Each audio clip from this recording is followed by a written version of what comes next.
Guys finally কিন্তু ধরে গেছে। এবার জানি না যদি নিভে যায় আমি আর রান্নাই করব না। এই নিয়ে 3বার নিভতে চললো, আবার জ্বালিয়ে দিয়েছি। এই ঠাকুর যেন না নেভে। ভাতে মাছ চলে এসছে, আমি নামিয়ে দিয়েছি। আর এদিকে আমার মেয়েকে দেখো কি করছে, ওর কাজ করছে।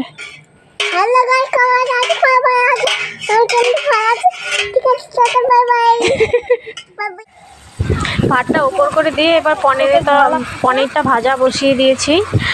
আর একটু পরপর তো জল নেমে যাচ্ছে। ভাজা বসিয়ে দিয়েছি, যেহেতু পনির দিয়ে করব। আর বৃহস্পতিবার ছিল, আর নিরামিষ ছিল, তো সেই জন্য নিরামিষভাবেই। আর রান্না কিন্তু চাপিয়েছিলাম আমি 4:30 নাগাদ। তো পনির তরকারিটা করতে করতে রাত্রি হয়ে গেছে। এবার তারপর ঢেলে নিচ্ছি। তারপরে আমি ডাল করব, যে জলটা গরমে বসিয়েছি।